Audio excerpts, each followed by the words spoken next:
So you're saying you want to build flat pads, is that right, by doing that? In Stonehouse, the majority are flat pads. Well, I'm talking about this last 4, 5, and 6. Is that what your intent is? That the hasn't been at this point. I can't answer that question. I don't know what ultimately the pad would look like, but yes, the reason that we would like the exception is because the footprint of where the house would be, we'd prefer for that to be flat. Because there's no real. You have to excuse me. I'm kind of been ignoring this whole thing for 4 years. So I'm not really sure what's going on, but. Your intent really is to sell these parcels off individually, or are you intending to sell the entire project once you split it?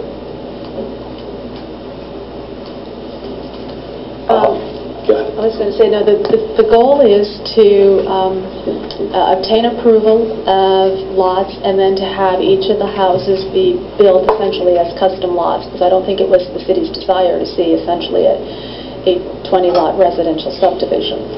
No, I'm just wondering if the intent is to sell off the lots individually, or whether you're going to develop the whole project that way.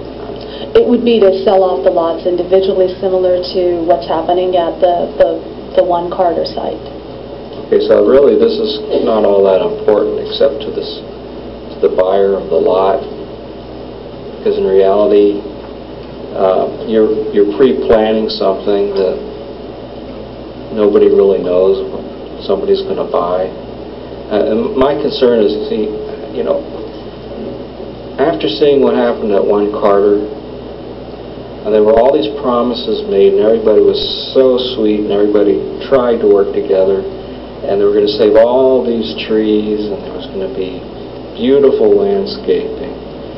And what ended up happening is most of the trees got torn out, and the place got regraded, and basically turned into a pretty ugly mess.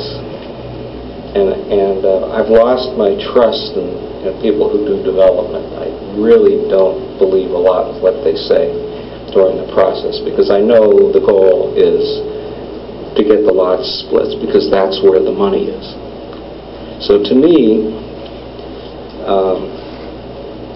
I want to know what you're going to do if you don't follow through on your promises, like we had at Carter. I mean, what are we going to do about Carter? Carter, to us, is an environmental disaster.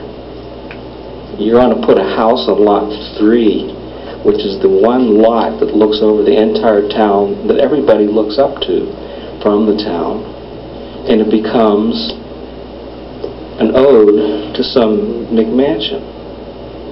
And to me, I can't accept that.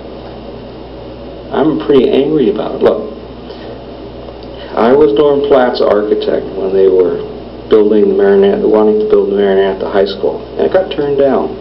And it got turned down so that they could build housing. And unfortunately, what we got was a real nightmare of a developer. They came across just sweet and wonderful, making every promise in the world at the beginning. And then by the time the process was done, they just made a god-awful mess up there. And to me, I want to avoid that. I don't know. To me, you're going to say, oh, you're going to sell us lot 3. You're going to sell us lot 3 after we do a subdivision for you, which will be worth maybe 10 times more than it is now. So I don't see you as doing us any favors, truthfully. And when you say, well, we're only going to grade this much or that much, you don't need to do any grading at this point. You just put your roads up there on the site and let other people who buy the lots deal with how to deal with the site. I'm not interested in, well, let's do this or let's do that and make it prepped for development. that's going to be the problem of the people who come forward and come to the city and asking for every variance and conditional use permit in the world to do whatever the hell they want to do. So to me, there's very little that's going to make me happy about this whole thing. Sorry. No, since we were not here during the time that one Carter went through the city, I really can't speak to how sweet they were or how many promises they made. I understand that. And we're doing our best. I'm not trying to pin this on you, but at the same time, look, I don't want to go down as the councilman who approved a project that turned out like one Carter. Okay?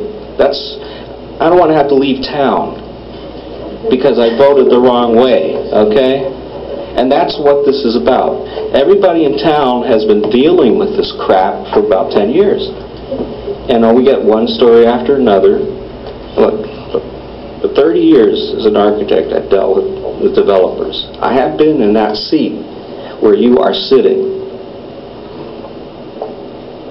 I don't want to see you guys make a mess up there. Because I will tell you, I will vote no before I vote yes. So it better be a pretty damn good deal, and I don't see a good deal in this settlement agreement. Well, if I can just